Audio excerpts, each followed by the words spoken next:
శోధన లక్షణం అన్నారు కదా. విధి శాస్త్రాన్ని అనుసరించి తాను ధర్మ కార్యక్రమం చేశాడు కాబట్టి ధర్మలో తేడాను బట్టి సుఖం కూడా తారతమ్యం వచ్చింది. ఏది విహితమైన కర్మ చేసినందువల్ల ఒక బిట్ అయిపోయింది అక్కడికి.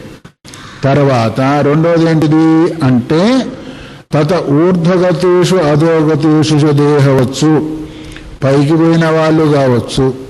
ఊర్ధ్వగతేషు అంటే ఇప్పుడు మా బంగారమ్మ గారు అడిగారు కదా, ఆ తర్వాత ఎట్లానే ఊర్ధ్వగతేషు అంటే ఆ సుఖభోగాలను కూడా అనుభవించిన తర్వాత మిగతా ఏంటి అనేది చెప్పబడిందా లేదా? అదేంటిది? ఊర్ధ్వగతేషు దేహవచ్చు అధోగతేషు దేహవచ్చు అంటే మానవ శరీరానికంటే కూడా కింది శరీరాలకు పోయారు. పైకి పోయిన వాళ్ళల్లో కూడా సుఖాన్ని అనుభవించిన తర్వాత విషయం కదా, వాళ్ళు కూడా దుఃఖ తారతమ్య దర్శనాథు, దుఃఖంలో కూడా తారతమ్యం భేదం ఉంది. సుఖంలో ఎట్లా అయితే భేదం ఉందో కొంతమంది కొంచెం దుఃఖం అనిపించారు, కొంతమంది ఇంకో ఎక్కువ, కొంతమందికి దుఃఖమే దుఃఖం ఉంటుంది. అక్కడ ఒక భేదం ఉందా లేదా? సుఖంలో ఎట్లా అయితే భేదం ఉందో అట్లాగే ఇక్కడ దుఃఖంలో కూడా భేదం ఉంది. ఆ భేదం ఎందుకు వచ్చేసింది అంటారేమో, అధర్మస్య ప్రతిషేధ చోదన లక్షణస్య అన్నారు. వేదం దేన్నైతే నిషేధం చేసిందో దాన్ని ఆచరించినందువల్ల అధర్మం వచ్చింది, ఆ అధర్మం వల్ల దుఃఖం వచ్చింది. అక్కడ కూడా భేదమే ఉంది.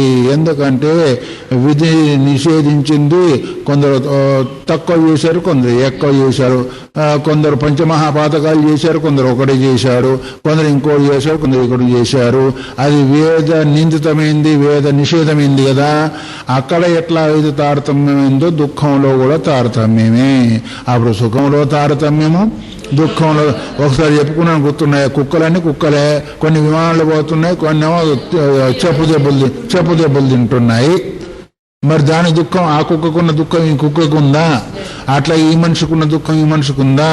అట్లాగే ఎట్లా అయితే నిషిద్ధ కర్మల యందు ప్రవర్తించాడో అలా దుఃఖ తారతమ్యం కూడా ఉంటుంది.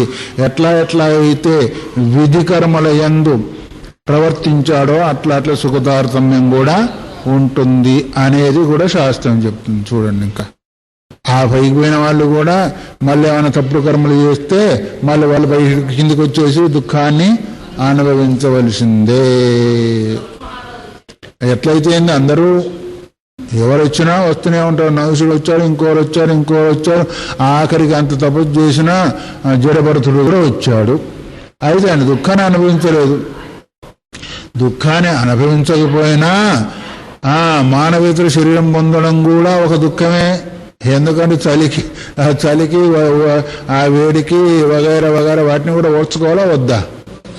ఆయన జ్ఞాని కాబట్టి సరిపోయింది. మనలాంటి వాళ్ళకి సరిపోతుందా? సరిపోదు. మొత్తానికి ఏంటంటే అది చేసిన వాళ్ళైనా ఇది చేసిన వాళ్ళైనా కర్మలో తారతమ్యం ఉంటుంది కాబట్టి దుఃఖ సుఖానుభవంలో కూడా తేడాలు ఉంటాయి. అయ్యో మనం చెప్తున్నా, ఇప్పుడు ఒకడేమో 10 గంటలు పని చేస్తున్నాడు, ఒక గంట చేస్తున్నాడు. వాడికి వీడికి డబ్బు ఒక రకంగా వస్తుందా? వస్తే ఆ కర్మలు వేరైతే వేరు కావచ్చు కాక, ఇద్దరు ఒకే దగ్గర పని చేస్తున్నారు అనుకోండి, కూలి పని చేస్తున్నారు. వాడు 10 గంటలు చేసిపోయాడు, ఒకడేమో 5 గంటలు చేసిపోయాడు. వారికే వీడికే. అట్లాగే నిషిద్ధ కర్మల్లో కావచ్చు, విహిత కర్మల్లో కావచ్చు, కర్మలో తేడాన్ని బట్టి ధర్మంలో అధర్మంలో తేడా ఉంటుంది. దాన్ని బట్టి సుఖంలో దుఃఖంలో కూడా తేడాలు వస్తూ ఉంటాయి అనేదాన్ని దీన్ని గుర్తు చేశాడు. అందువల్ల ప్రతిషేధ చోదన లక్షణస్య తన అనుష్ఠానం అంటే నిషిద్ధమైన కర్మలు ఎవరైతే అనుష్ఠానం చేస్తారో అంటే చేయడము, నిషిద్ధ కర్మలు కూడా చేశారు కాబట్టి తారతమ్యం గమ్యతే, దుఃఖంలో కూడా తారతమ్యం చేస్తుంది. అందువల్ల ఏవం అవిద్యాది దోషవతాం అన్నారు.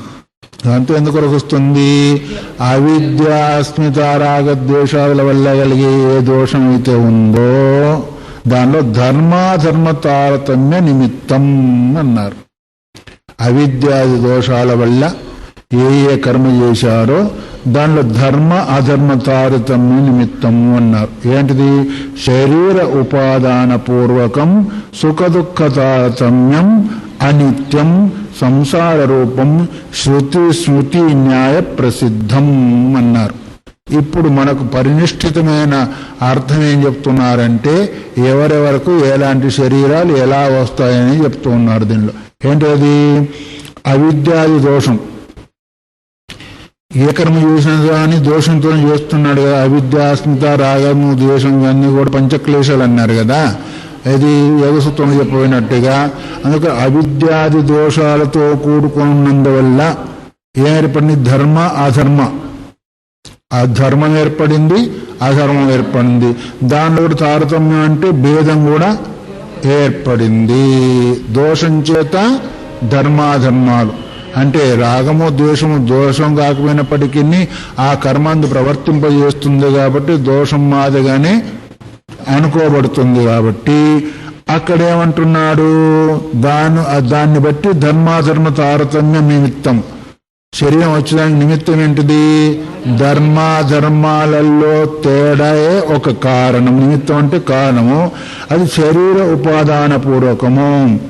ఆ శరీరం వచ్చేదానికి ఉపాదానమైపోయింది. దోషం చేత చేసిన ధర్మాధర్మ రూపమైన కర్మ, ధర్మాధర్మ రూపమైన ఆ ఉపాదానం ఏంటిది? శరీరం వచ్చేదానికి కారణం అయింది. అందువల్లనే సుఖ దుఃఖ తారతమ్యం. ఆ సుఖ దుఃఖం కూడా తేడా కలిగేదానికి కారణం. సుఖంలో తేడా వస్తుంది, దుఃఖంలో కూడా తేడా వస్తుంది. తర్వాత ఏమొస్తుంది అంటే ఆ సుఖము దుఃఖం ఎటువంటిది? అనిత్యం. ఆ సుఖం కూడా శాస్త్రం కాదు, దుఃఖం కూడా శాస్త్రం కాదు. ఎందుకు కాదు అంటే నువ్వు అన్ని సుఖమే చేయలేదు, అన్ని దుఃఖమే చేయలేదు, అన్ని విహిత కర్మలే చేయలేదు, అన్ని నిషిద్ధ కర్మలే చేయలేదు. ఏదో ఎట్లా చేసో అట్లా వస్తూ ఉంటుంది. సుఖం తర్వాత దుఃఖం, దుఃఖం తర్వాత సుఖం, సుఖం తర్వాత దుఃఖం, దుఃఖం తర్వాత ఎందుకంటే అన్ని రకాలుగా చేసావు కాబట్టి. అన్ని రకాలుగా చేశాం కాబట్టి ఒకటి తర్వాత అయితే సుఖము నిత్యము కాదు, అటు దుఃఖము నిత్యము కాదు. ఎందుకంటే లేచింది మొదలు నిద్రపోయేంతవరకు, పుట్టింది మొదలు చచ్చేంతవరకు రకరకాలైన కర్మలు చేశాడు కాబట్టి తత్సంబంధమైన తారతమ్యంతో కూడుకున్న ధర్మాధర్మాలు ఉత్పన్నమైనవి, దానికి తగిన శరీరాలు వచ్చినాయి. ఆ సుఖం దుఃఖం కూడా నిత్యము కాదు. అదేంటిది? సంసార రూపం. సంసార రూపం అంటే జనన మరణాలు ఇచ్చేది. ఎందుకని అనుభవం అయిన తర్వాత మళ్ళీ మరణము, మళ్ళీ దాని తర్వాత మిగిలిన దాని కొరకు మళ్ళీ జననము, మళ్ళీ ఈ మధ్యలో మళ్ళీ కర్మ చేస్తూ ఉంటారు. సంసార రూపం అంటే జనమన్న ప్రవాహ రూపమైన సంసారాన్ని పొందింపజేసేది. ఇది శృతి స్మృతి న్యాయ ప్రసిద్ధం. ఎవరో చెప్పింది కాదు, నేను చెప్పింది కాదు, మా అమ్మమ్మ చెప్పింది కాదు, మీ నాయనమ్మ చెప్పింది కాదు. శృతి అంటే వేదం చెప్పింది, స్మృతి అంటే దాన్ని అనుసరించే భాగవత రామాయణ మహాభారత అష్టాదశ పురాణాలు కూడా చెప్పింది. ఇది ప్రసిద్ధమైంది అన్నారు. మన కథ ఎంత బాగుందో తెలిసిందా ఇప్పుడు? అది ఒకవేళ మోక్షం మోక్షం మోక్షం అంటే ఆర్చి అంటే వచ్చేది కాదు. అది వచ్చి అంటే వచ్చేది కాదు. ఇవన్నిటినీ కాదని వీటన్నిటిని సవరించుకుంటూ మనం మన లక్ష్యంలో వెళ్ళగలిగితే అప్పుడు కానీ. అందుకని అంతవరకు పునరపి జననం మరణం, మధ్యలో ధర్మాధర్మ కర్మాలు, సుఖదుఖ భోగాలు ఇది మామూలుగా జరుగుతూనే ఉంటుంటాయి. అందువల్లనే ఈ యొక్క చక్రము దీన్ని ఏమన్నారు? సంసార చక్రము అన్నారు. సుఖదుఖాలతో కూడుకుంది, దాంతో కూడుకుంది, ధర్మాధర్మాలతో కూడుకుంది. ఎక్కడి నుంచి ఎక్కడి వరకు బ్రహ్మ దగ్గర నుంచి స్థావరం వరకు కలిగే శరీరాలు, దానికి తగిన భోగాలు, దానికి తగిన సుఖదుఖాలు అన్నీ కూడా శృతి చెప్పింది, స్మృతి చెప్పింది. న్యాయం అంటే మనకు అనుమాన ప్రమాణం కూడా చెప్తా ఉంటుంది. ఒక రకంగా న్యాయం అంటే ఏంటిది? తర్కం కావచ్చు, అనుమాన ప్రమాణం కావచ్చు. వీడు పాపం చేశాడు కాబట్టి దుఃఖం అనిపిస్తున్నాడు, పాపం చేయకపోతే దుఃఖం అనుభవించాడు. ఎందుకంటే ఫలాని వాడు అనుభవించడం లేదు కాబట్టి అనే అనుమాన ప్రమాణాదులు కూడా న్యాయం కూడా మనకి ఇక్కడ ప్రసిద్ధము అవుతూ ఉంటాయి. అయిందా? తథా చ శృతి నహ వై సశరీరస్య సతః ప్రియా ప్రియయో రపహతరస్తి ఇది యథావర్ణితం సంసార రూపం అనవదతి. సంసారం యొక్క రూపాన్ని ఇది చెప్తుంది. ఏం చెప్తుంది శృతి? నాహా వై సశరీరస్య సతః ప్రియా ప్రియయోర్ అపహతిరస్తి. శరీరం కలిగిన జీవుడికి ప్రియరూపమైన సుఖము అప్రియ రూపమైన దుఃఖం యొక్క అపహతి అంటే నాశము లేదు అన్నాడు. శరీరం ఉంది అంటే ఈ రెండు వస్తూనే ఉంటాయి. శరీరం ఉందంటే ప్రియం వస్తుంది, అప్రియం వస్తుంది. ప్రియం అంటే సుఖము, అప్రియం అంటే దుఃఖం. ఈ రెండు రానే వస్తూ ఉంటాయి. ఎందుకు వస్తుంటాయి? శరీరం ఉంది కాబట్టి. శరీరం ఉంది కాబట్టి కర్మ చేస్తావు కాబట్టి ఈ రెండు రానే వస్తావు. ఎంతవరకు శరీరం ఉంటుందో అంతవరకు ఈ రెండు వస్తాయని నమ్మకం ఉందా లేదా? అది ఎవరు చెప్పారు? శృతి చెప్పింది. అందువరకే మరి అశరీరం వావ సంతం నా ప్రియాప్రియ స్పృశద. శరీరం లేని వారికి ప్రియాప్రియాలు అసలు స్పర్శ కూడా చేయవు అని కూడా శృతి. శరీరం లేని వాడికి ఎవరికి లేదు? బ్రహ్మజ్ఞానికి శరీరం లేదు, వాడికి ప్రియం లేదు, అప్రియం లేదు, వాడి దగ్గర స్పర్శ కూడా చేసేదానికి పోవు. వాడిని స్పర్శ కూడా వినో కౌగులించుకుంటాయి, వాడినో స్పర్శ కూడా చేయవు. ఎందుకు కౌగులించుకుంటాయి? అనుభవిస్తేనే పోతాం, లేకపోతే లేదంటుంది అది. శరీరం ఉన్నవాడిని ఎవరో ధర్మ రూపం ప్రియాభయమైంది. శరీరం లేని వాడి దగ్గర శరీరం లేదు, అనుభవం ఎక్కడుంది వాడికి? ఉందా? లేదు. శరీరం ఉన్నంత వరకు కర్మం ఉంది, కర్మం ఉన్నంత ధర్మం ఉంది, ధర్మం ఉన్నంత వరకు ప్రియాప్రియ రూపమైన సుఖ దుఃఖ అనుభవం ఉంది. ఎప్పుడైతే శరీరం లేదో, ఎప్పుడు శరీరం లేదు? తన స్వరూపావన కలిగిన తర్వాత శరీరం లేదు. అలాంటి వాడికి నా ప్రియాప్రియ స్పృశత, అప్రియం కానీ అప్రియం కానీ స్పర్శ కూడా లేదు. అందుకొరకు వాడి దగ్గరికి ఇవి రెండు, వాడిని ఇవి రెండు వదిలేవు. శరీరం ఉన్నవాన్నో రెండు వదిలిపెట్టావు. శరీరం లేని దగ్గరకు శరీరం ఏదో అనుభవం ఎక్కడి నుంచి వస్తుంది? శరీరం ఉంటే కదా అనుభవం దేని కొరకు? స్థూల శరీరం ద్వారా సూక్ష్మ శరీరం అనుకోండి. ఇప్పుడు స్థూల శరీరం లేదు, సూక్ష్మ శరీరం లేదు, కారణ శరీరం కూడా లేదు. కారణ శరీరం లేనేది. కారణ శరీరం పోతాయి, ఇవి రెండు పోతాయి. జ్ఞానం చేత అజ్ఞానం అనే కారణ శరీరం ఎప్పుడు పోతుందో అప్పుడు ఇవి రెండు పోయినాయి. కింద కుండ పగిలితే పై రెండు కుండలు పగులుతాయి లేదా? ఇవి రెండున్నంత అజ్ఞానం అనే కారణ శరీరం ఉన్నంత వరకు ఇవి రెండు ఉంటాయి. ఎప్పుడైతే స్వరూప జ్ఞానం చేత స్వరూప అజ్ఞానం నశిస్తుందో అప్పుడు అవి రెండు పోయినాయి. అందువరకు వాడిని సుఖ దుఃఖాలు వదిలిపెట్టు, వీడి దగ్గర సుఖ దుఃఖాలు వెళ్ళవు అన్నారు. ఆయన స్వయం సుఖ స్వరూపుడు అయిపోతే, స్వయం సుఖస్వరూపుడు అయితే ఎవరంటే పాపం అగ్నిదేవుడికి మొన్న చాలా చలి పెట్టిందంటండి, 2 దుప్పట్లు తీసుకురా అన్నా అంటే ఎవడో. అగ్నిదేవుడు చలి పెడుతుందా? మరి ఇంకో 2 దుప్పట్లు తీసుకుని ఏం చేస్తాడు? మొన్నటి రోజు బాగా చలి పెట్టిందని చెప్పాడు, ఈ రోజున చలి పెట్టకుంటుంది, 2 దుప్పట్లు తీసుకురమ్మంటే వీడు బుద్ధి లేదు అనుకుంటాడు. అగ్నే హిమస్య బేజం అన్నారు కదా. అగ్నిదేవుడు చలికి ఔషధం అన్నారు. చలికి ఔషధం కదా, చలి కాపుకుంటాం కదా మనం అక్కడ పోయి. మరి అగ్నిదేవుడికి చలి పెట్టిందంటే ఎవడన్నా ఒప్పుకుంటాడా? అట్లాగే శరీరం లేని వారికి సుఖ దుఃఖం ఉన్నదంటే ఎవడన్నా ఒప్పుకుంటాడా? శరీరం లేని వానికి శరీరం ఉన్నదానికి ఉన్నవానికి ఒప్పుకుంటారు. శరీరం లేని వానికి సుఖ దుఃఖం ఉన్నదంటే ఎవరు ఒప్పుకోరు.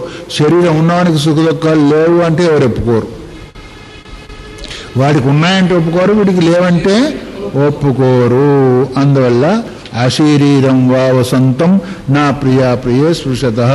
శరీరం లేని వాణ్యేమో ప్రియాప్రియాలు స్పృశించవు, శరీరం ఉన్నవాణ్యేమో ప్రియాప్రియాలు స్పర్శించవు అని ఈ విధంగా అది శృతి చెప్పింది, ఇది శృతి చెప్పింది. ఏంటిది? ఛాందోగ్య శృతి 8వ అధ్యాయంలో 12వ దానిలో 1వ మంత్రము.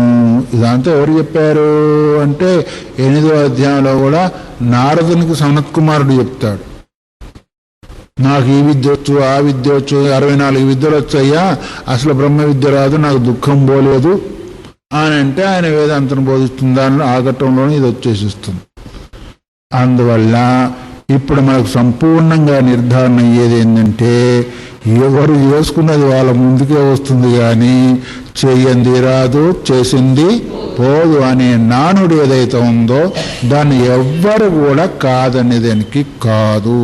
ఒకవేళ నువ్వు కళ్ళు మూసుకొని కాదన్నా, కళ్ళు మూసుకొని చేసినా, నాకు సంబంధం లేదన్నా అది నేను అంటిపెట్టుకొనే ఉంటుంది. అందుకొరకే అన్నారు కదా, మంచి మాట నవ్వుతూ చేస్తే ఏడుస్తూ అనుభవించాలి అనేది.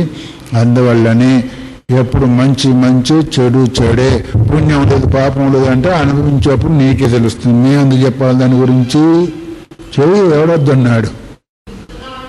అందుకొరకే శాస్త్రం ఎప్పుడు కూడా తప్పు చెప్పదు, తప్పు పంపించదు. కాబట్టి దాని ప్రకారంగా ఎవరైతే సర్దుకొని తన జీవిత మార్గాన్ని సవరించడానికి ప్రయత్నం చేస్తాడో అతడి సాధకుడు అతడి దుఃఖ పరంపరను నెమ్మది నెమ్మదిగా దాటుకొని వెళ్ళగలుగుతాడు. మిగతా విషయాలు రేపు. హరి ఓం తత్సతో.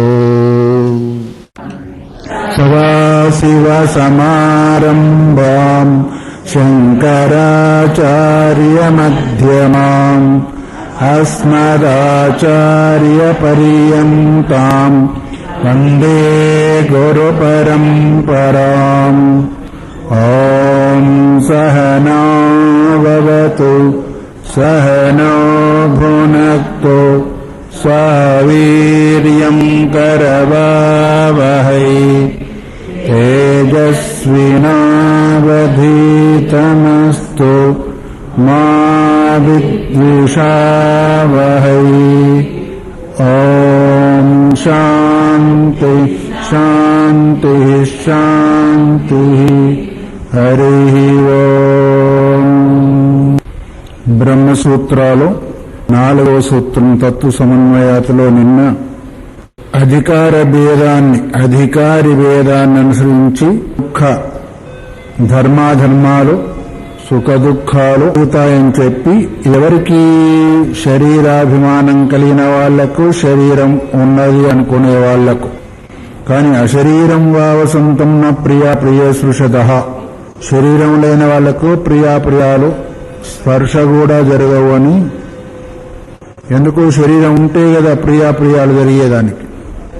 ప్రియమంటే సుఖము, అప్రియమంటే దుఃఖము, ఇవి రెండూ కూడా లేవు అతని దృష్టిలో. బ్రహ్మజ్ఞాని దృష్టిలో శరీరము లేనప్పుడు ఇవి రెండు కూడా లేవని ఇంతవరకు విన్నాం. తర్వాత ప్రియాప్రియ స్పర్శ ప్రతిషేధాచోదనా లక్షణ ధర్మ కార్యత్వం.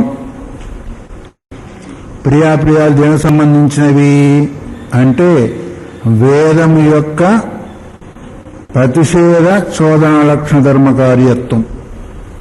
విధి నిషేధాలకు సంబంధించిన వేదశాస్త్రం యొక్క లక్షణం అది. వేదశాస్త్రం దేన్ని విధిస్తుందో, దేన్ని నిషేధిస్తుందో వాటి యొక్క పరిణామము ప్రియాప్రియాలు. విధి కార్యం వలనేమో ధర్మము ప్రియము, నిషేధ కార్యం వలనేమో అధర్మము అప్రియం కదా. ఈ రెండు కూడా దేనికి సంబంధించినవి? వేదానికి సంబంధించినవి తప్ప లౌకికానికి సంబంధించినవి కాదు. విధిని చేయనందువల్ల, నిషేధాన్ని చేసినందువల్ల ప్రియాప్రియాలు సంభవించలేవా? ఇది ఎవరికి? శరీరం ఉన్నవాడికి అహం, నేను, కర్తృత్వ భోక్తృత్వ అభిమానం కలిగిన వాళ్ళకి. కానీ మోక్షాక్షస్య శరీరత్వస్య ప్రతిషిద్ధత ఇది గమ్యతే. మోక్షాఖ్యస్య అశరీరత్వస్య ప్రతిషిధ్యతే. మోక్షము అంటే అర్థమేమి? శరీరము లేదు. అప్పటికి జ్ఞానం కలిగింది కాబట్టి జ్ఞానికి శరీరం అనేది లేదు. మరి ఆ మోక్షం దేనికి, ఎవరికి అంటే శరీరరహితుడికి, అంటే జ్ఞానికి మోక్షం. ధర్మాధర్మాలు సుఖదుఖాలు ఎవరికి? శరీరం కలిగిన వాడికి. మరి మోక్షం ఎవరికి? అశరీరి, శరీరం లేని వాడికి.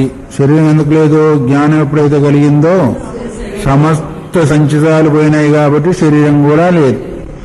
అంటే శరీరం కలిగిన వాడికి ప్రియాప్రియాలు సుఖదుఖాలు ధర్మాధర్మాలు వేదం యొక్క విధి నిషేధాలు.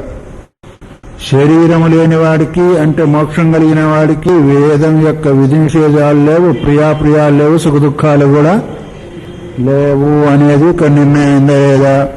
అప్పుడు మోక్ష అది జ్ఞానికి శరీరం అనేది లేదు అని నిర్ధారణ అయింది. శరీరం ఎప్పుడైతే లేదో విధి నిషేధాలు లేవు, విధి నిషేధాలు ఎప్పుడైతే లేవో ధర్మాధర్మాలు లేవు, ధర్మాధర్మాలు ఎప్పుడైతే లేవో సుఖ దుఃఖాలు కూడా లేవు అని ఈ విధంగా తెలియవస్తుంది అని. ధర్మకార్యత్వే ప్రియాప్రియ స్పర్శన ప్రతిషేధో నోపపద్యతే. ధర్మకార్యంలో కూడా ప్రియాప్రియ స్పర్శన కూడా అతనికి లేదు అనేది మనం ఇప్పుడు నిర్ణయం చేసుకున్నాం. ఎందుకంటే శరీరం లేదు కాబట్టి ధర్మకార్యము లేదు, ప్రియాప్రియ రూపమైంది కూడా అతనికి సంబంధించదు అనే దాన్ని ఇక్కడ మాకు నిర్ణయం చేశారు. ఎందుకు అంటే శృతి చెప్తూ ఉంది ఆ విషయాన్ని. అశరీరత్వమేవ ధర్మకార్యమిది చేన్నా. శరీరంలో ధర్మకార్యం యొక్క విధి ఏంటి అంటే, ధర్మకార్యం యొక్క ఫలం ఏంటి అంటే శరీరం రాకుండా ఉండడమే అని ఒకవేళ అంటావేమో. ధర్మకార్యం చేసినట్టయితే కూడా శరీరం రాదు అని ఒకవేళ నీవు అంటున్నట్టయితే అట్లా అయ్యేదానికి అవకాశము లేదు. ఎందుకు? తస్య స్వాభావికత్వాతు అశరీరం శరీరేషు అనవస్థేషు అవస్థితం మహాంతం విహుమాత్మాన్ మత్వాధీరో నశోచతి అని కఠోపనిషత్తు మొదటి అధ్యాయంలో 2వ 21వ మంత్రం. ఇది కఠోపనిషత్తు లోపల మొదటి అధ్యాయంలో 2వ వల్లిలో 21వ మంత్రం ఏం చెప్తా ఉంది అది అంటే, అశరీరం శరీరేషు. వాడి స్వభావం ఏంటిది? అశరీరం శరీరేషు అంటే శరీరాలు కలిగిన దానిలో ఆ తత్వం ఏంటిది? శరీరం లేకుండా ఉంటుంది అంటే శరీరం దానికి ఉండదు. అనవస్థేషు అవస్థితం నిలకడలేని దాంట్లో నిలకడగలిగి ఉంటుంది. నిలకడగలిగింది ఏంటి? నిలకడలేనిది ఏంటిది? శరీరాలు. నిలకడలేని ఏంటి? శరీరాలు లేదు ప్రపంచము. అంటే ఉన్నట్టుగా ఉండదు, ఎప్పుడు ఉండదు, ఒక రీతిగా ఉండదు. అట్లా నిలకడలేని దాంట్లో నిలకడగలిగి ఉండేది ఎవరు? ఆత్మ అధిష్టాన రూపము. శరీరం లేని వాటిలో అశరీరం శరీరేషు, శరీరం కలిగి ఉన్న వాటిలో శరీరం లేకుండా ఉంటుంది. నిలకడలేని వాటిలో శరీరమే నిలకడలేదు, ఇంకా దానిలో ఇంకా ధర్మం నిలకడ ఉంటుంది? ఉండదు. దానివల్ల శరీరం లేకుండా ఎలా పోతుంది? అందుకొరకు ధర్మకార్యం దానికి వీల్లేదు అని శరీరరహితమై మరి మాటికి మార్పు చెందే వాటిలో మార్పు చెందకుండా ఉండేది ఆ తత్వము అని మనకు శృతి చెప్తుంది. అంతేకాకుండా మహాంతం విభుం ఆత్మానం, అది మహాంతం అన్నారు. మహాంతం అంటే గొప్పనైంది అంటే ఈ లోకంలో ఏదైతే గొప్పనైంది కాబట్టి అన్ని బ్రహ్మాండాలకంతా కూడా అధిష్టానము బ్రహ్మాండ రహితమైన ఏ మాయా ప్రకృతి వగైరా ఉందో దానికి కూడా అధిష్టానమైంది. మహాన్ అంతం అంటే అంతంలో ఉండేది మహానే గొప్పనైంది అని కూడా చెప్పుకోవచ్చు. పోగా మిగిలింది ఏంటిది? అంతం మహాన్ అంటే చిట్టు చివరిలో మహానే గొప్పనైన ఆ వస్తువే ఉంటుందనేది కూడా చెప్పుకోవచ్చు. తర్వాత విభు అంటే విశేషణ భవతి. ఇది విభు తను తాను సృష్టిగా చేసుకోవచ్చు, సృష్టి లేకుండా చేసుకోవచ్చు, ఏది లేకుండా ఏకంగాను ఉండొచ్చు. విశేషణ భవతి విభు అనే అర్థం కూడా ఉంది. విహిత భూత్వం ఇది విభు అని అంటే దానికి పుట్టుకలేదని అర్థం కూడా చేసుకోవచ్చు. అంటే కార్యరూపంలోనేమో విశేషణ భవతి, అకార్య రూపంలో కారణ రూపంలోనేమో ఏ శరీరాలు కూడా లేకుండా ఉంటుంది. అది ఏంటిది? ఆత్మానం మత్వ. ఇలాంటి ఆత్మను మత్వ అంటే మననం చేసి అన్నారు.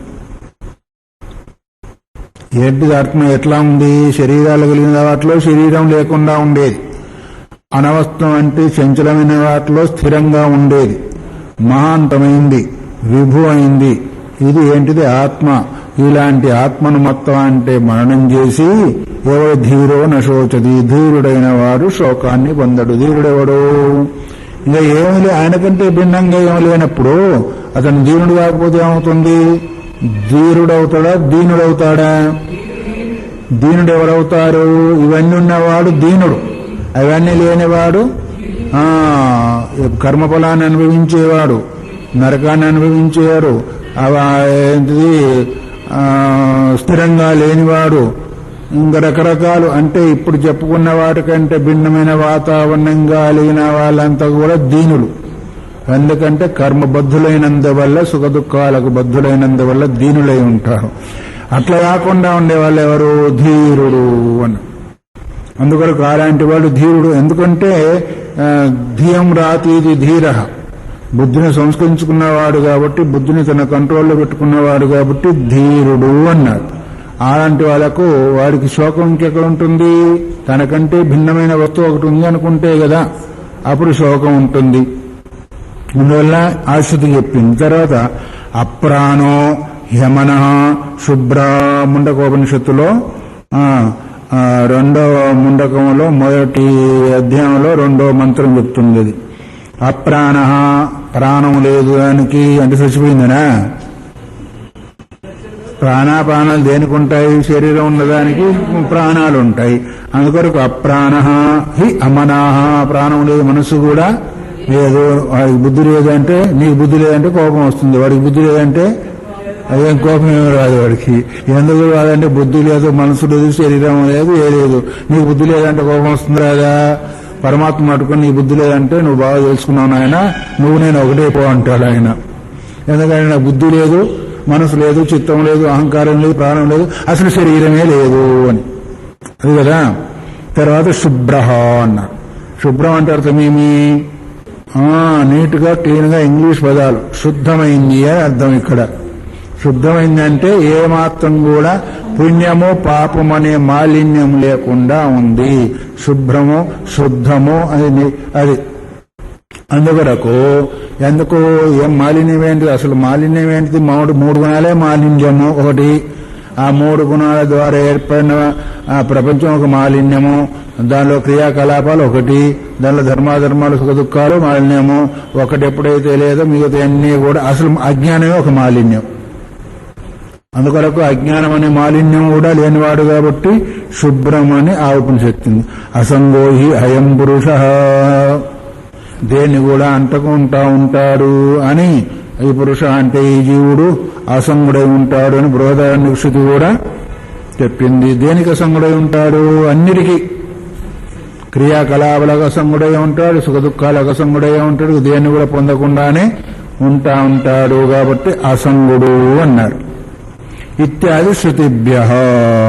ఇన్ని రకాలుగా శృతి చెప్పినప్పుడు అర్థమేమి అంటే, శరీరం కలిగిన వాడికే సుఖదుఖాలు ప్రియాప్రియాలు గాని శరీరరహితుడైన ఆత్మకు లేదా జ్ఞానికి ఇవన్నీ ఉండవు అని రకరకాలైన శృతులు మనకు బోధిస్తూ ఉన్నాయి అనే విషయాన్ని గుర్తు చేసి, అతయేవానుష్ఠేయ కర్మ ఫల విలక్షణం మోక్షాఖ్యం అశరీరత్వం నిత్యమితి సిద్ధం. ఇక్కడ పూర్తిగా సిద్ధాంతాన్ని మనం గుర్తు చేశారు. ఏమని అంటే, అనుష్ఠేయ కర్మఫల విలక్షణం, జీవుడి ద్వారా ఏ కర్మనైతే అనుష్ఠానం చేయబడుతుందో దానికి ఫలం ఏదైతే లభిస్తుందో దానికి విలక్షణమైంది మోక్షము. విలక్షణం అంటే ఏంటిది? దాని లక్షణం అంటే ఏంటిది? దాని లక్షణాలు కలిగింది కాదు. కర్మ అనుష్ఠానం కావాలా అంటే అధికారి భేదము, కర్మ భేదము, ఫల భేదం ఉంటుంది. తర్వాత ఏంటిది? అది అనిత్యము. కర్మఫలం కూడా అనిత్యము. దానికి విలక్షణం అంటే ఏంటిది? దీనికి ఆ మోక్షం పొందిన తర్వాత దానికి కర్మ లేదు, కర్మ ఫలము కూడా లేదు. అతేవ అనుష్ఠేయ కర్మ ఫల విలక్షణము. అనుష్ఠానం చేయదగిన కర్మకు అది విలక్షణమై ఉంటుంది. ఏంటది? మోక్షాఖ్యం అశరీరత్వం. అశరీరత్వం అంటే శరీరరహితమే మోక్షము. ఏ శరీరము? సూక్ష్మ శరీరం. సూక్ష్మ శరీరం ఉన్నంత వరకు స్థూల శరీరం వస్తూనే ఉంటా ఉంది, పోతూనే ఉంటుంది. ఎప్పుడైతే సూక్ష్మ శరీరం భంగమైపోతుందో అప్పుడు స్థూల శరీరము బీజం పోయిన తర్వాత వృక్షం ఎట్లా రాదో అట్లాగే అన్ని శరీరాలకు బీజం ఏంటిది? సూక్ష్మ శరీరము, దాని అంతర్గతమైన సంస్కారాలు. అందువల్ల ఎప్పుడైతే ఆ శరీరము భంగమైపోయిందో ఇంకా అశరీరత్వం అంటే శరీరం లేదంటే జనమన ప్రవాహరహితమైన స్థితి ఏంటిది? మోక్షము అన్నారు. అందువలన ఇదేంటిది అంటే నిత్యం. అది అది అనిత్యం కాదు. ఈ కర్మఫలం ఎట్లా అయితే అనిత్యమో మోక్షం అనిత్యమైంది కాదు. అది లభించిందంటే అది పోయేది.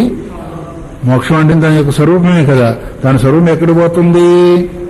ఎక్కడ పోయేది కాదు, ఎక్కడికి వచ్చేది కాదు. నిత్య సిద్ధమై శుద్ధమై బుద్ధమై ముక్తమై అది ఉండేది కాబట్టి అందుకొరకు మోక్షము నిత్యము, కర్మఫలము అనిత్యము. అందువల్ల దానికి శరీరాలు ఉంటాయి, దీనికి శరీరం ఉండదు. అది శరీరం ఉన్నప్పుడే అనుభవించబడుతుంది. అది శరీరం లేని స్థితిని ఇది మోక్షం చెప్పబడుతుంది. అదేమో కర్మఫలాన్ని అనుభవించిన తర్వాత మళ్ళీ శరీరం వస్తుంది. ఇది మోక్షం పొందిన తర్వాత శరీరం వచ్చేదానికి అవకాశము లేదు. ఇన్ని విలక్షణాలు ఉన్నాయి దానికి. ధర్మానికి ఉన్న బ్రహ్మకి ఎన్ని విలక్షణాలు ఉన్నాయంటే అటువంటిప్పుడు నీకు ధర్మానికి శేషం అవుతుంది బ్రహ్మం అంటే ఒప్పుకునేదానికి వీల్లేదు. అందువల్ల తత్ర కించిత్ పరిణామి నిత్యం యస్మిన్ విక్రియమానేపి తదేవ ఇదమితి బుద్ధిర్న విహన్యతే యథా పృథివ్యాది జగన్నిత్యత్వాదినాం తథా చ సాంఖ్యానాం గుణాః. ఇప్పుడు ఒకటి చెప్తున్నారు, ఎట్లాగా కించిత్ పరిణామ నిత్యం. కొందరు ఏం చేస్తారంటే పరిణామయ్యి కూడా నిత్యంగా ఉంటాయి అని కొంతమంది అంటూ ఉంటారు. ఎవరో విక్రియమానేపి అంటే అది వికారాన్ని పొందినప్పటికీ అలాంటిది నిత్యంగానే ఉంటాయని కొంతమంది అంటుంటారు. ఎవరు? పరమాణువులు నిత్యము, మళ్ళీ అది వికారాన్ని పొందుతున్నారే అయినప్పటికీ ఆ జగత్తు నిత్యమని నైయాయికులు అంటారు. సరే, ప్రకృతిగతమైన 3 గుణాలేంటి? సత్వగుణ రజస్సులు కూడా అవి పరిణామం చెందినప్పటికీ నిత్యమే అని అంటారు. అంటే నిత్యాన్ని ఒప్పుకున్నారు లేదా? వాళ్ళు పరిణామాన్ని పొందినప్పటికీ నిత్యాన్ని వాళ్ళు ఒప్పుకున్నారు. కానీ ఇక్కడ పరిణామం చెందే పరిస్థితే ఉండదు జ్ఞానికి. అందువల్ల మోక్షం అనేది నిత్యం అనేది అందరూ కూడా ఒప్పుకుంటారా లేదా? ఒప్పుకుంటారు. అందుకొరకే ఇక్కడ మేం కూడా అశరీరం భావ సొంతం అన్నట్టుగా జ్ఞానికి శరీరం అనేది లేదు, దాన్నే మోక్షం అంటారు. ఆ మోక్షము నిత్యమైంది అని ఉపమానాలు ఏం చెప్పాడు? 2 నైయాయికులు ఉపమానం చెప్పాడు. పరిణామ నిత్యం మోక్షమని. మోక్షాన్ని అందరూ నిత్యం అంటారు. సాంఖ్యులు అంటారు, నైయాయికులు అంటారు, అందరూ అంటారు. తర్వాత ఇదంటూ పారమార్థికం కూటస్థం నిత్యం, అదేమో పరిణామ నిత్యం. ఏది? పరమాణువులను సాంఖ్యుల యొక్క గుణాలో పరిణామ నిత్యము. ఇది పరిణామం చెందకుండా కూటస్థమై ఉంటుంది. అందుకొరకే కూటస్థ నిత్యం అంటారు. పారమార్థికం అంటే అర్థమేమి? నిత్య నిరంతరం కూడా ఉండేది పరమార్థం అంటారు. అదేం పరమార్థం అలే అంటాం. పరమార్థం అంటే పరమ ప్రయోజనమైంది. ఇది అంటే స్వరూప జ్ఞానం ఏంటిది? పరమ ప్రయోజనమైంది. అంతేకాకుండా కూటస్థ నిత్యమై ఉండేది. కూటస్థ